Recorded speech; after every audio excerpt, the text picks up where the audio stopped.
मौर्य साम्राज्य में ये मैंने शॉर्ट नोट्स बनाए हुए हैं। कोई भी प्रयास किया गया क्वेश्चन कहीं से भी आता है तो छूटना नहीं चाहिए। बहुत प्रयास करके बहुत मेहनत से बनाए हैं नोट्स। चलिए देखते हैं आज अशोक के अभिलेख। टिफेंथेलर के अनुसार जो ये था अशोक से संबंधित, तो ये प्रथम खोजकर्ता के नाम से जाने जाते हैं, टिफेंथेलर।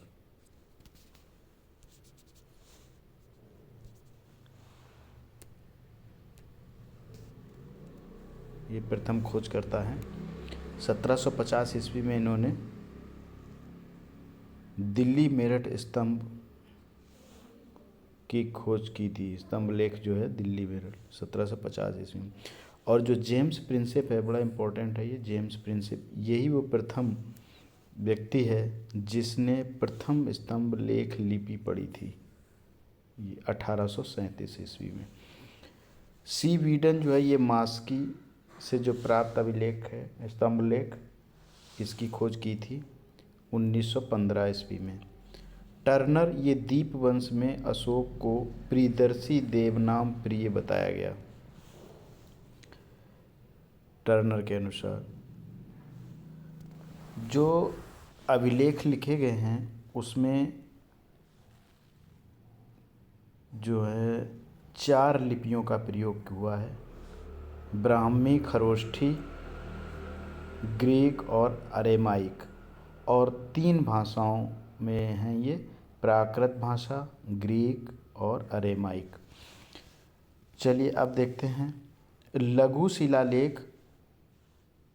इसमें इनके जो लेख हैं स्तंभ लेख, तो इसमें अभिलेखों में सबसे पहले आता है लघु शिलालेख, फिर दीर्घ शिलालेख, फिर स्तंभ शिलालेख।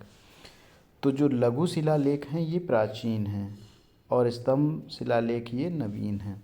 भाब्रू शिवा जो है ये ऐसा अभिलेख है जो सबसे लंबा अभिलेख है, और रुम्मिनदेई जो है ये सबसे छोटा अभिलेख है। स्तंभ लेख 7 जो है ये सबसे लंबा है स्तंभ लेख। अब आइए 8वें से 29वें वर्ष तक अशोक के शासन की जानकारी इसमें मिलती है। ये शिलालेख के माध्यम से मिली है ये। अब अशोक के जो अभिलेख हैं वो 3 तरह से वर्गीकृत किए गए हैं, शिलालेख, स्तंभ लेख और गुहा लेख। ये तो अब इसमें जो शिलालेख हैं वो फिर से 2 तरह से कैटेगराइज होते हैं, बृहद शिलालेख और लघु शिलालेख। तो ये 8 स्थानों पर 14 लेख मिले हैं, और जो लघु शिलालेख हैं ये 18 स्थानों पर मिले हैं। तो अब जो है यहाँ पर शिलालेखों को जो है इस तरह से डिवाइड किया गया है। बृहद शिलालेख ये कैसे हैं, 8 स्थान 14 लेख जो अभी ऊपर बताए हैं। तो ये जो 8 स्थान हैं कौन कौन से हैं, तो चलिए देख लेते हैं इनको। तो ये है शाहबाजगढ़ी, पहला शाहबाजगढ़ी, और मानसेरा, ये दोनों ही स्थान पाकिस्तान में हैं। फिर है गिरनार जो कि गुजरात में है, धौली ये उड़ीसा के पुरी में है, और जौगढ़ ये भी उड़ीसा में ही है, कालसी देहरादून में है, उत्तराखंड में है ये जगह, सोपारा ये थाने महाराष्ट्र में है, और अरईगुड़ जो है ये करनूल में है। तो ये जो थे हमारे बृहद शिलालेख थे। अब आ जाइए लघु शिलालेख। ये भी 8 स्थानों से 18 स्थानों से ये मिले हैं। लघु शिलालेख संख्या 1 ये 2 तरह से विभाजित हुए हैं, लघु शिलालेख संख्या 1 और लघु शिलालेख संख्या 2।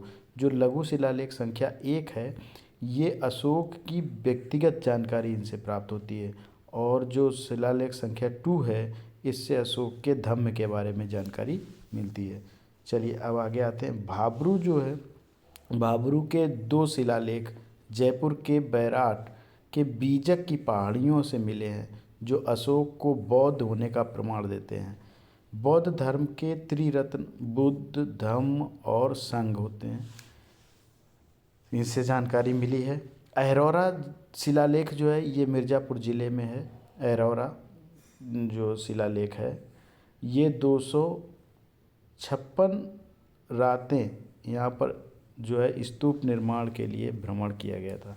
सबसे दक्षिणी जो लघु शिलालेख है वो एरीगुड़ी, ये आंध्र प्रदेश में है। ये पूछा जा सकता है कि सबसे दक्षिणी शिलालेख कौन सा है, तो ये है एरीगुड़ी। कहाँ पे है? आंध्र प्रदेश में। अशोक का पहला लघु शिलालेख जो है वो कांधार में मिला है, जो कि द्विभाषिक है, लघु शिलालेख है ये। ठीक है, ये सबसे दक्षिणी ध्रुव वाला जो है यही है। और इसमें जो है क्या, ये शासन के 10वें वर्ष में लिखा गया था, याद रखिएगा। ये शासन के 10वें वर्ष में लिखा गया था। कौन? ये दक्षिणी वाला जो शिलालेख है एर्रीगुड़ी। आइए, ये ग्रीक प्लस अरेमाइक लिपि और भाषा में लिखा गया ये शिलालेख है। अब आइए स्तंभ लेख के बारे में थोड़ा प्रकाश डालते हैं। स्तंभ लेख जो हैं वो 2 तरह से विभाजित होते हैं, बृहत और लघु स्तंभ लेख। तो जो बृहत हैं ये 6 स्थानों से मिले हैं, केवल ब्राह्मी लिपि और प्राकृत भाषा में ये लिखे गए हैं। इस पर 6 स्थानों से 7 लेख में मिले हैं ये। चलिए देखते हैं। दिल्ली टोपरा स्तंभ लेख, ये अम्बाला हरियाणा में जो जगह है इसी से मिला है। इसी में केवल 1 से 7 जो है लेख मिले हैं, बाकी अन्य में 1 से 6 तक लेख ही मिले हैं। तो याद रखिएगा, दिल्ली टोपरा स्तंभ ही लेख ऐसा है जिसमें 1 से 7 लेख मिले हैं। फिरोज शाह ने इसे दिल्ली से क्या नाम, यहाँ अम्बाला से उठवाकर इसको दिल्ली में गड़वा दिया था।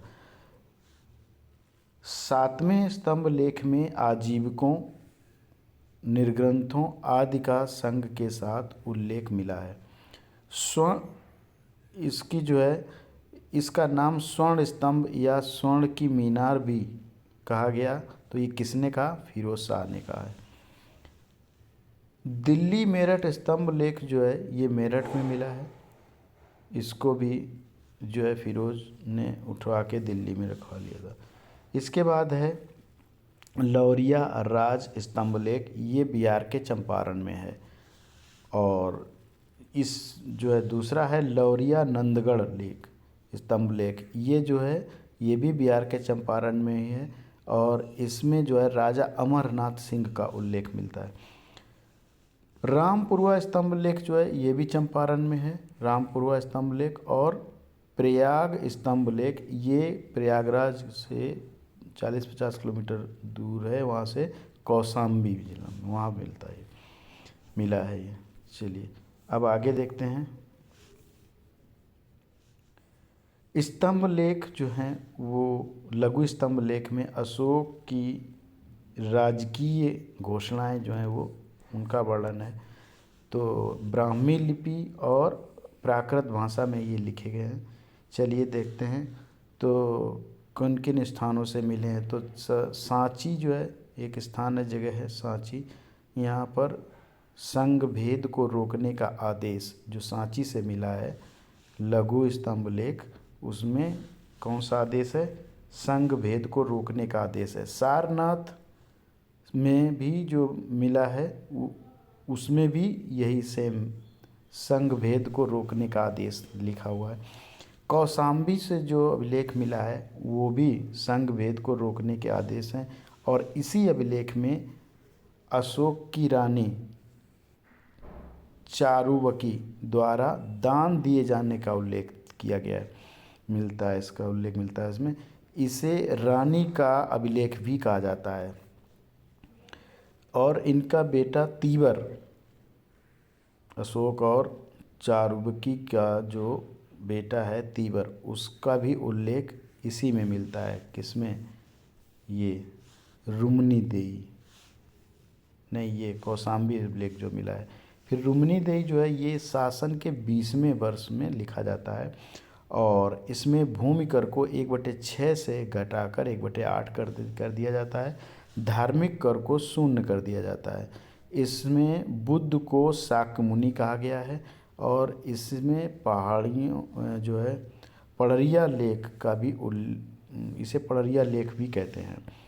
तो ये था जो है आपका।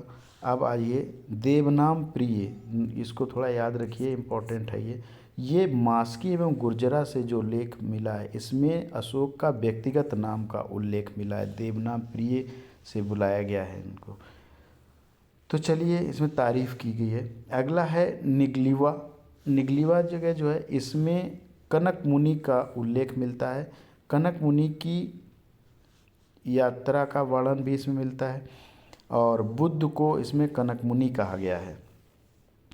अशोक के सभी अभिलेखों का विषय जो था वो प्रशासनिक था, सिवाय एक के, कौन सा, रुक्मिणीदेवी जो है अभिलेख उसमें जो है आर्थिक है, बाकी सब में प्रशासनिक विषय रहे हैं। एक ही विषय आर्थिक है जो कि रुक्मिणीदेवी, ये है आपका एक ही जो है ये लघु स्तंभ लेख है जिसमें रुक्मिणीदेवी का ये वर्णन है। अब इसके बाद आता है गुहा लेख। तो चलिए गुहा लेख में देखते हैं, तीसरे नंबर पे है गुहा लेख। तो इसमें जो है ब्राह्मी लिपि और प्राकृत भाषा का प्रयोग हुआ है। आजीवक साधुओं को निवास के लिए इसमें गुहा दान करने का उल्लेख मिला है। 3 गुहाओं का निर्माण इसमें किया गया, 3 तरह के। तो वो कौन कौन सी हैं, कर्ण चौपार, सुदामा और विश्व झोपड़ी, ये 3 जो है इसमें गुफाओं का निर्माण का वर्णन मिलता है। केवल शाहबाजगढ़ी एवं मानसेरा ये खरोष्टी में लिखी गई, ये नोट में है, थोड़ा याद रखिए इसको। जो केवल शहबाजगढ़ी है ये और मानसेरा जो कि ये पाकिस्तान में है, ये खरोष्टी लिपि में लिखे गए हैं लेखन। अब इसके बाद आइए अशोक के विभिन्न नाम एवं उपाधियाँ। तो देखिए अशोक के क्या अलग अलग नाम थे और क्या उपाधियाँ थीं उनके बारे में थोड़ा प्रकाश डालते हैं। तो अशोक जो हैं ये मास्की, गुर्जरा, नेटूर और उदगोलम। सबसे पहले 1915 में अशोक का नाम व्यक्तिगत रूप से पढ़ा गया, वो मास्की लेख में। उसके बाद है देवनाम प्रिय, ये राजकीय उपाधि है देवनाम प्रिय अशोक की। प्रियदर्शी ये जो है आधिकारिक नाम है अशोक का, प्रियदर्शी। और मगध का राजा ये भाब्रू अभिलेख में उल्लेख में मिला है, मगध का राजा। अशोक मौर्य ये जूनागढ़ अभिलेख रुद्रदामन द्वारा जो है उसको है। और अशोक वर्धन ये पुराण में मिलता है वर्णन इसका, अशोक वर्धन। Thank you.